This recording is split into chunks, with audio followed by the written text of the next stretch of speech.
My name is Jeremy Spohr. I'm the Assistant Director of ISSS. I'm joined by my colleague Amanda Phipps. OPT stands for Optional Practical Training. Okay, so it's part of F1 status, and it allows you to get some training in what you've been studying in the classroom and allows you to apply that to some practical work experience in the U.S. There's two basic types of OPT. Pre-completion means before you graduate. Post-completion means after you graduate. Almost all of our students choose to save their OPT for post-completion, although some people do it as pre-completion, but it's definitely more rare. So for eligibility, you must have been in the U.S. in full-time academic status for at least 1 year. This has become somewhat complicated during the pandemic. If you are one of those students that has some doubts about that, you've been on a leave, or you entered the U.S. for only one semester, then feel free to talk to your ISSS advisor to clarify your OPT eligibility. But for the most part, if you've been here, say, since September to May, then you're good and you're qualified for OPT.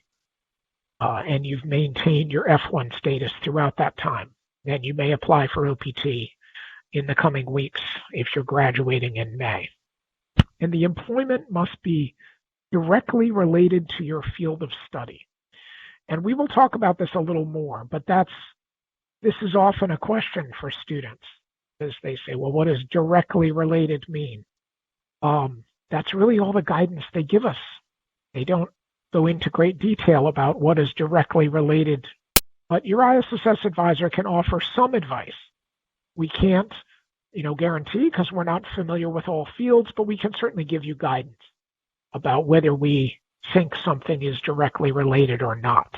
One of the good things about OPT is that it can be paid or unpaid. So it could be an unpaid internship, but it still counts as OPT employment. Has to be at least half-time or more, which is considered 20 hours a week. And one other good thing about OPT is you can have multiple jobs. So you could have, 2 10-hour jobs, and that would give you your 20 hours. You could have, one job for 30 hours and one job for 10 hours. So it's pretty flexible in that manner. Again, as long as they're both related to your field of study. So here's where we go into a little bit more depth for this. So as we said, ISSS advisors we're not experts in all fields, but we can probably give some guidance. Some other resources that you might use to try to define whether it's in your field of study is your academic department. Career services can also be helpful. Your employer can be helpful. Is the major that you have related to the things you're going to be doing in this job? Your minor doesn't count, or I took a lot of courses in that doesn't count either. It has to be your major as it appears on your I-20. And immigration does check this for sure. If you're working in a field that seems way too far off from what you studied, immigration may question it. And that will be up to, that will really be up to you and your employer to explain how this is related. ISSS is not going to help you explain because we will probably have given you guidance, or maybe not to do it if it's questionable. A lot of Penn students go into consulting. I had a student several years ago who was a chemistry PhD, and he was going into consulting here in Philly from McKinsey, I believe. But the key thing is that the consulting that he was doing was purely with the chemical industry. So he was going to be doing consulting work with DuPont and Dow Chemical and things like that in the Philly, Delaware area. I think it was a good fit. it worked well because he needed to use those chemistry skills to do the consulting.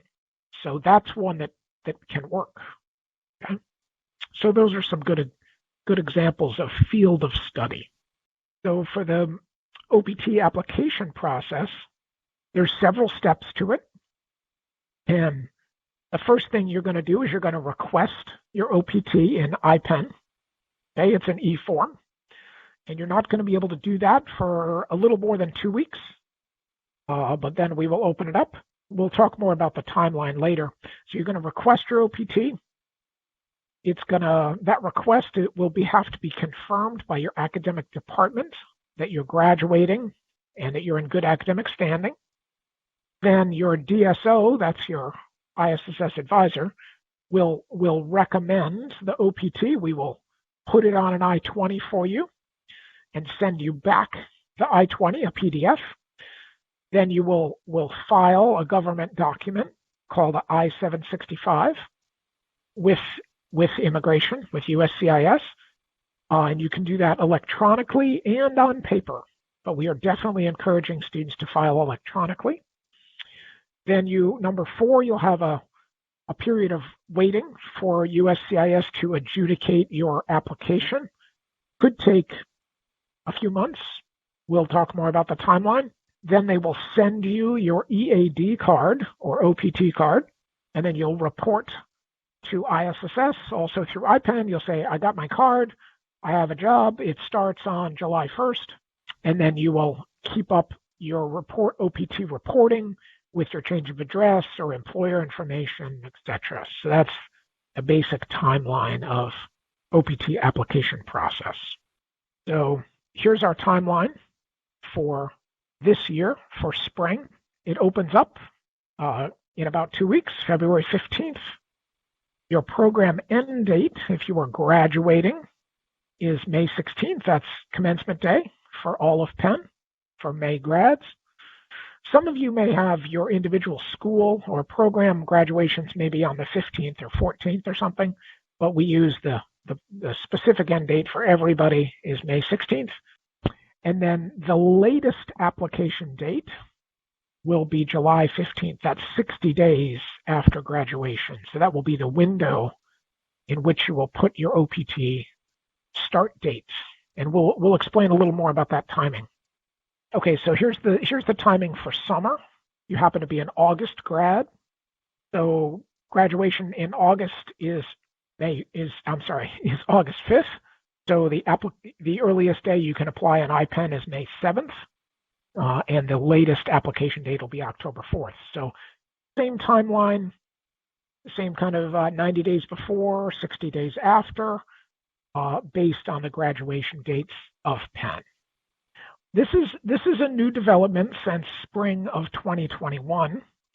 USCIS now has a good new system so far it's worked very well since last May, of being able to file your I-765 online. And we are definitely encouraging students to do this. It has many fewer problems than filing on paper. You're also able to pay with a credit card instead of a check or a money order. That makes your life easier too.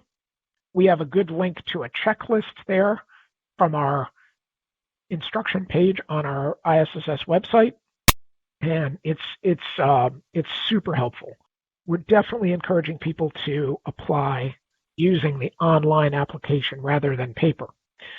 Now, written in red there at the bottom is a big note for students during the pandemic. In order to file OPT, to apply for OPT, you must be physically in the U.S. to do so. Okay? And we know that students are kind of scattered all over the world, but if you want to apply for OPT, you must be inside the U.S. in F1 status to be able to do it. I really hope that most of you are here and attending class in person. The current processing time is running about 2.5 to 3.5 months for the card to come. That's why you're going to apply. You're probably going to apply in, say, early February or March so that you get your card by June, by May or June or early July, so that you can begin work in the summer. You really don't want to wait until April or May. I mean, it depends on your job start, but you're probably going to want to concentrate on your OPT, applying for OPT probably in late February or March, so that you get that application in and allow it to process. We know that some students, especially in the fall semester, some December grads, got their OPT cards back amazingly fast, like 5 weeks. They got their cards back. Now, of course, there's many fewer December grads than there are in the spring. And you have to think, this is nationwide. So all the students that are graduating, and all the international students that are graduating may be applying for OPT in the spring. But fall was very quick. The immigration processes seem to be running smoothly, knock on wood. Let's hope that that continues throughout this spring OPT season. So here's some good considerations, some good advantages for applying online. The big thing is no mailing and nothing getting lost in the mail. You pay with a credit card. You have to fill in all the fields, so it helps cut down on errors because, it's a website, it's a web form, so you're filling it in. Cuts down on errors to have those on there. You also get a receipt immediately. If you complete it correctly, you get a receipt. Then your application can be tracked. And when the old system, when you'd mail it in, you might have to wait for 2 weeks to get a receipt. And then if you never got a receipt, it was like you never applied. So it was definitely a problem. You have a review option within the portal. You're still going to be uploading PDFs of documents, so you still need documents. And yeah, it's just been a really good system that they seem to have refined pretty well over from, say, last April, May of 2021 until now. The online system has been working very well, so we definitely encourage you to try that. All right, well, that's enough for me for now, and I'll let Amanda take the slides. Thank you, Jeremy. So first, just going over in a little bit more detail the actual OPT application process. So the very first step is you're actually doing the first step right now by attending this webinar, so thank you for that. We also recommend that you look over the information that's provided on our website. It can help address many common questions about the application process, and you will need to complete the OPT request e-form in IPEN. This e-form will open 95 days before your program end date. So the program end date is May 16th. The earliest you can file your application with USCIS is February 15th, and you can start the process on IPEN up to 5 days before February 15th. So the second step is the DSO recommendation, and a DSO is a designated school official. That is your ISSS advisor.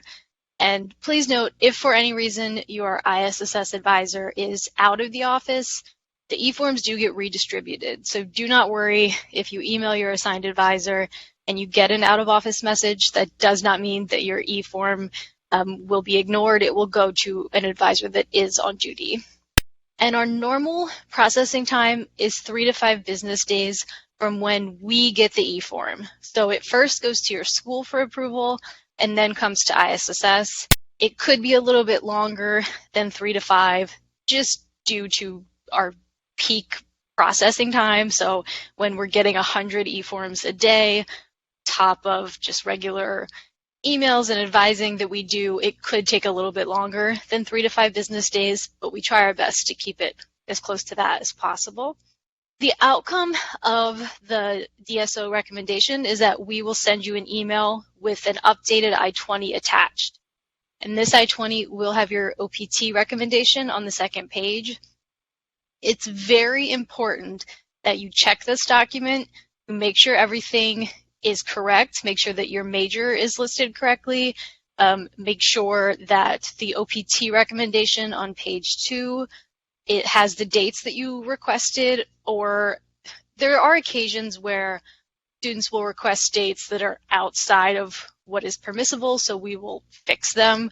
But just make sure if there's a huge discrepancy or you're unhappy with the way it looks that you reach out to ISSS before you file. It's also important that you then print and sign the I-20 and then scan it back so that you have it as a fully signed document for your application. Okay, so submitting your application to USCIS.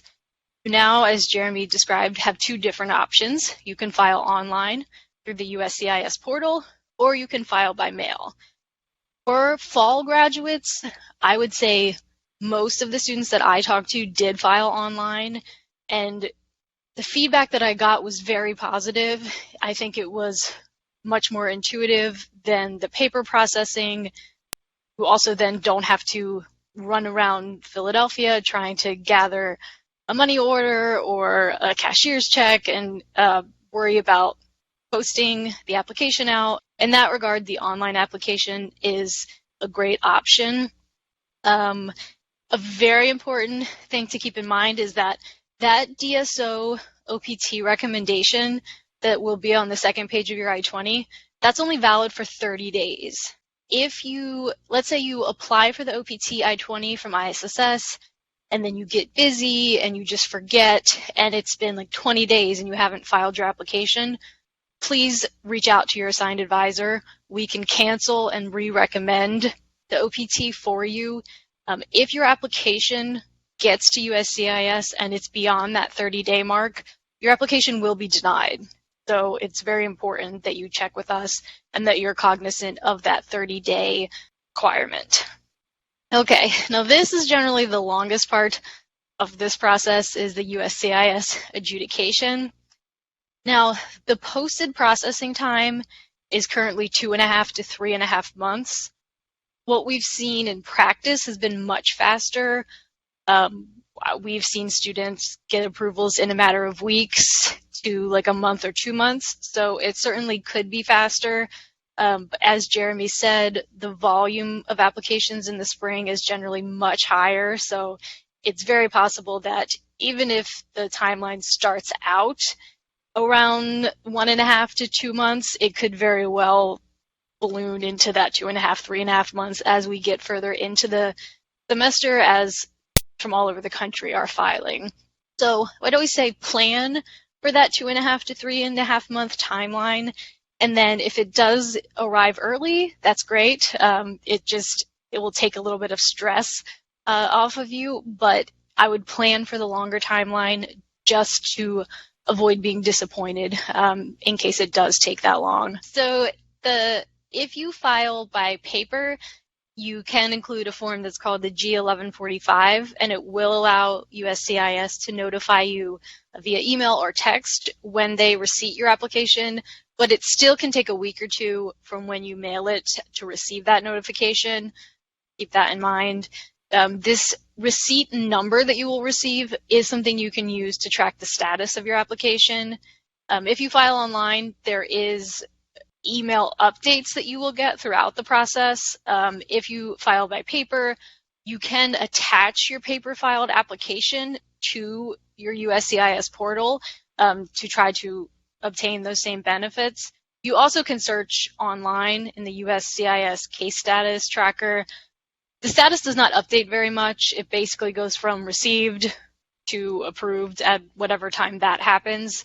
But it is helpful just to be sure that your application was properly received. You cannot engage in employment during this time, and it's important to keep an eye out that you could receive what's called a request for evidence during the adjudication period, and that is if USCIS is not satisfied with the evidence initially provided, they can reach out to you for additional evidence. Okay, the part that everyone is waiting for is receiving your employment authorization document, so your EAD card. The EAD card is about the size, and it looks pretty similar to a driver's license. Very important to check over the information that's contained on your EAD card. Make sure your name is spelled correctly, make sure your birth date is correct, dates are correct. If you have any issues or you're concerned about something on your EAD card, before doing anything, please reach out to your assigned advisor. Okay, when can I start work? So there's 3 criteria that have to be met before you're allowed to start work, and all 3 of these have to be met. Your OPT has to be approved by USCIS, you have to have that EAD card in your hand, and the start date on your EAD card has to be reached. So for example, let's say you requested a July 1 start date on your EAD, have your EAD card in your hand on June 1st, and an employer wants you to start working. You cannot. You are only authorized to work starting on July 1. So please keep that in mind, and if you have any specific questions about that requirement, please reach out to your assigned advisor. Okay, and once you get your EAD, your requirements are not complete.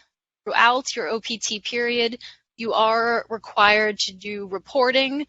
This is reporting any changes to your personal address and contact information, like your email or your phone number. And you're also required to report any changes to employment.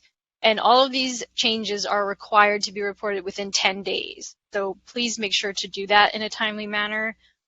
All reporting will be done through IPEN, through the OPT reporting e-form. There is also what's called the SEVP portal, which will allow you to make certain changes and to view parts of your SEVIS record.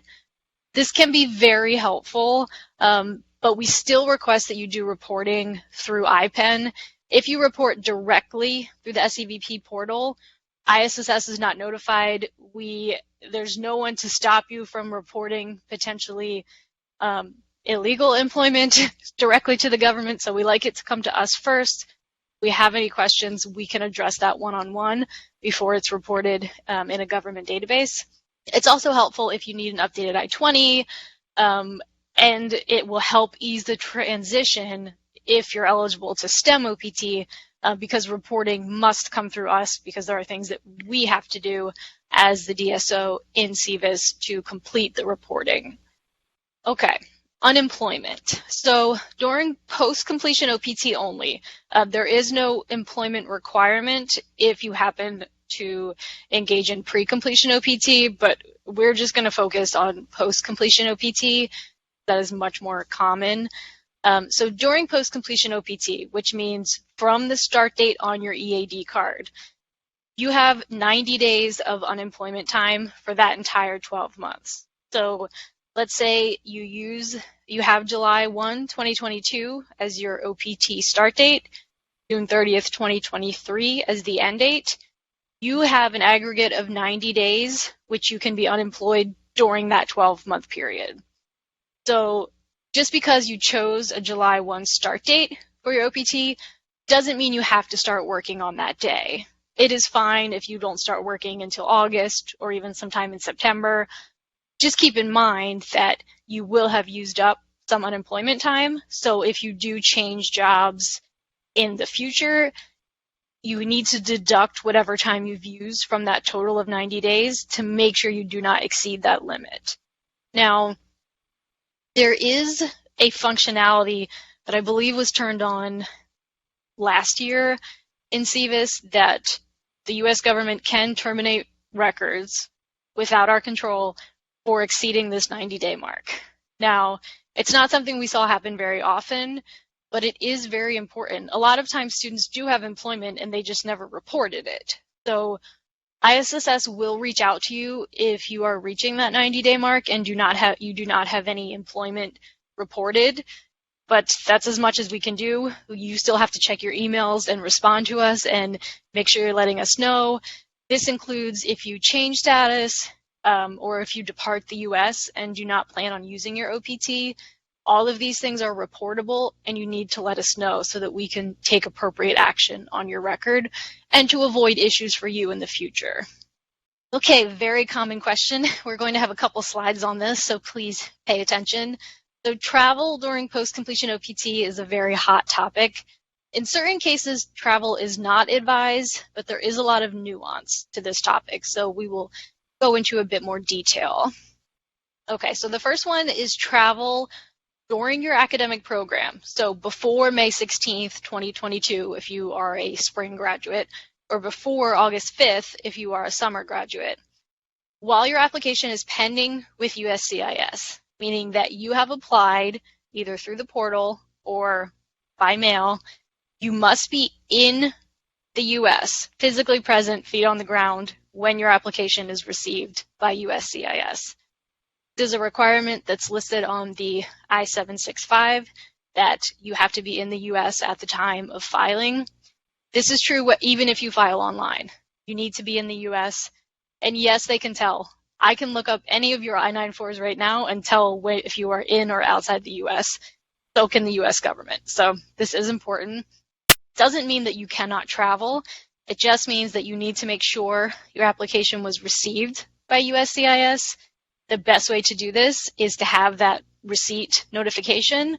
The email or electronic notification is fine. You do not need to have the paper receipt in order to travel, but having that confirmation is very important. And this comes up mostly because of spring break. So the application process for OPT opens just before spring break, and that typically is a very big issue in the past because of mailing and making sure applications were received before spring break travel.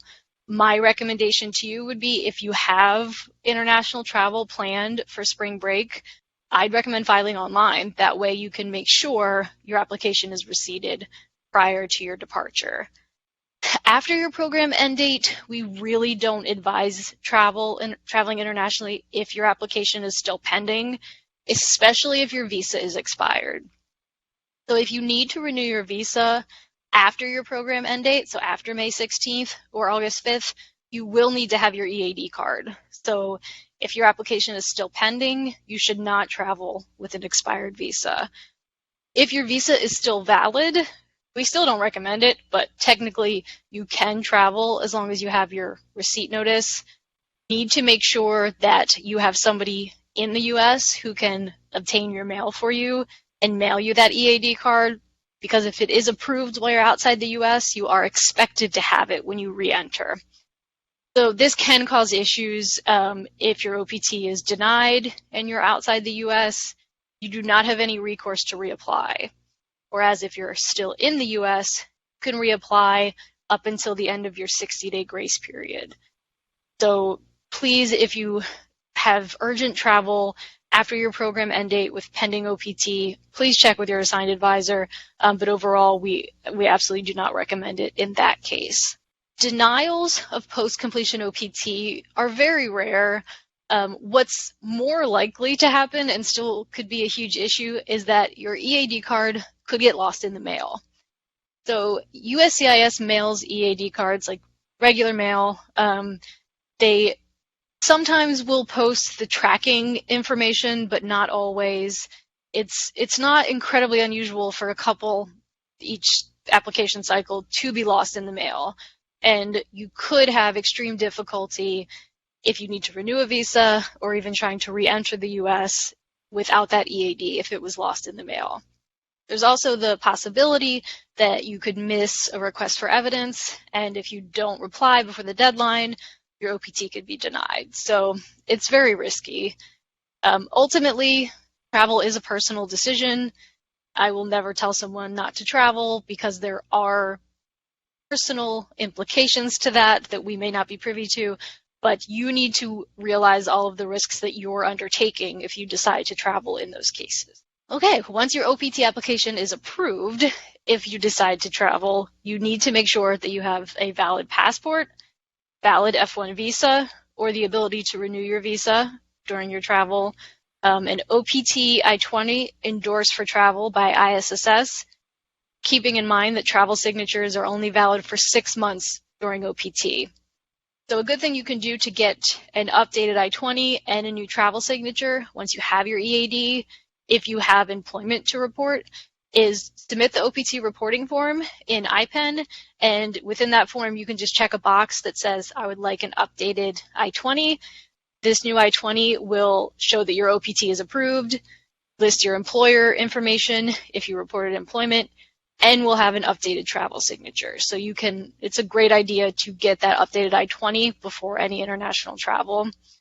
You also should carry your EAD with you, and we recommend to carry proof of employment, whether that is an offer letter, just a letter from your employer confirming your continued or future start date of your employment. If you are in the middle of a job, like say you don't travel until November or December, your pay statements can also serve as proof of your employment. And also make sure, just as a courtesy, to check with your employer. There are tax and right to hire implications of someone being outside of the U.S. For long periods of time. So if you are traveling internationally, just make sure that your employer is aware and on board with your plans. Okay, we're just very briefly going to touch on the STEM extension. So if you have one of the specific science, technology, engineering, or mathematics majors at Penn that are eligible for this STEM extension, you may be able to extend your OPT for an additional 24 months, so for a total of 3 years of OPT and STEM time. You can look at our website for additional information about eligibility and the application requirement. Just a few fast facts about STEM. So to be eligible, you need to have a STEM eligible major. You need to have employment. While employment is not required to apply for OPT, you are required to be employed to apply for the STEM extension. Your employer is also involved in the process, whereas they're not in the regular OPT application. So it's important that you have an employer that's supportive, that's registered in E-Verify, and is willing to fill out the I-983 training plan. So when to apply, the earliest you can apply for the STEM extension is up to 90 days before your OPT end date. So if your OPT ends in the end of June, like June 30th, the earliest you could apply would be like the end of March. And the latest date would be the end of your OPT authorization. So if your OPT ends on June 30th, that is the absolute latest date that USCIS will accept your application. The application process is very similar to regular OPT with the additional requirement of the Form I-983 training plan. And there are very strict reporting requirements for a STEM extension that are due at regular intervals. So it's very important that you keep up with those. The SAVP portal is a good tool for this because they send out reminders, but you still ultimately have to do your reporting through IPEN. So a less common now that we have so many STEM majors, but something that can be important to some students is the H-1B CAP-GAP extension. And this is an extension of your OPT or STEM OPT authorization to bridge the gap between the end of your OPT or STEM authorization and the October 1 start date of the H-1B. So, for example, if your OPT expires on July 1st of 2023 and your employers put you through the lottery in that application cycle, and your application, you are chosen the lottery and they file with USCIS, you are eligible to extend your OPT that will cover like July 2nd through September 30th, as long as your H-1B was filed as a change of status with that October 1 start date. This is something we can discuss in more detail if it actually comes up for anyone. It's something we've seen a huge decrease in the past few years of students just not necessarily needing it, but it is certainly something that we can assist you with if necessary. Okay, some frequently asked questions. So my OPT I-20 is more than 30 days old. May I use it to apply for OPT? The answer is no. If you're even getting close to that 30-day mark, you should reach out to your assigned advisor. Do I need my EAD before beginning work? Yes, you need to have it in your hand, and the start date must be reached. Can I change my OPT request dates? So we strongly recommend that you make an informed decision on choosing your OPT dates before you submit the e-form in IPEN. This will make everyone's lives easier, but things certainly happen. Let's say you submit the application. If it's still pending, with your school or with ISSS and you send an email to us and say, oh, I need to change the dates, we can change it at that time. We can change it up until you file your application with USCIS. Now, we can change it, but also please note that we're dealing with thousands of students, so that doesn't mean that's going to happen right away. So the more changes that you make to your application before you file, the greater delays you may face. But yes, up until file with USCIS, we can change the dates. Can I cancel my OPT if I had not used it? So if you have not filed with USCIS, then yes, we can cancel the recommendation. Once USCIS has received your application, it is impossible to cancel. You can only withdraw, which if you withdraw, you forfeit the fees that you've paid. So you would end up not using your OPT time, but you will lose out on the filing fee for that. And if your OPT is already approved, it's impossible to withdraw at that point. Okay, I already used my 12 months of OPT in one program. Will I be eligible for another 12 months in another program? So what's really important about this is that you are eligible for OPT at each higher degree level. So you could be eligible after completion of your bachelor's degree, then a master's degree, and then a subsequent PhD degree. If you go straight from a bachelor's to a master's, you basically have forfeited the ability to use the bachelor's level OPT. You would have to apply at the master's level. Just keep that in mind. And if you're unsure if you're eligible, definitely reach out to your assigned advisor. We can help you to figure that out. And what is my immigration status while on OPT? During OPT and through STEM extension, you are still in F1 status. So you would still need an F1 visa to travel. You are still under our immigration sponsorship, so you could still reach out to us with questions regarding your F1 status and your employment eligibility. So just keep that in mind because that's not always obvious. So the most important things for OPT is to make sure that you are familiar with the process, that you take advantage of the information that we have available on the website, that if you have specific concerns that are not addressed there, that you reach out to your assigned advisor, that you plan ahead and are organized. Make sure to keep a copy of anything that you send to USCIS. This is much easier with online filing, but either way, whether you file online or by mail, for your own sanity, keep a copy of exactly what you sent. What we typically will see is students very worried that they're not sure if they included their I-94 or certain documents, and we can't help you with that. We can't see your application once it's been mailed. So keep a copy for your own sanity, and it's just helpful if anything were to come up or a request for evidence. Knowing what you sent is really important. As always, continue to read ISSS emails and to reach out to us with questions. And to just keep in mind that all of this, as we've seen the past couple of years, things are subject to change. What we're saying today about STEM OPT and H-1B gap may not be relevant 3 years from now. So please just make sure to keep up with the up-to-date guidance. And for anything specifically related to employment sponsorship beyond OPT or STEM, you really should discuss that with your employer or with an immigration attorney.